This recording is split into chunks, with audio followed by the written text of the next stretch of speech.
Part A, Reading. Please read sentence 1. Does this come in a larger package? To tell you the truth, I don't really know. Part C, Questions. How many hours are in a day? Melanie is using a pen that stops working. What did the pen most likely run out of? Is a blouse a flower or clothing? Confidence. Lax. The girl. To your brother. The camera. You should return. Jessica took a walk through the park with her new camera. She saw a red and black bird land on a flower. It stood very still, so Jessica took a picture of it.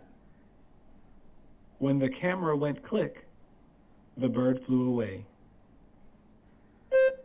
Part F, Open Questions. Describe an enjoyable activity that a family can do together.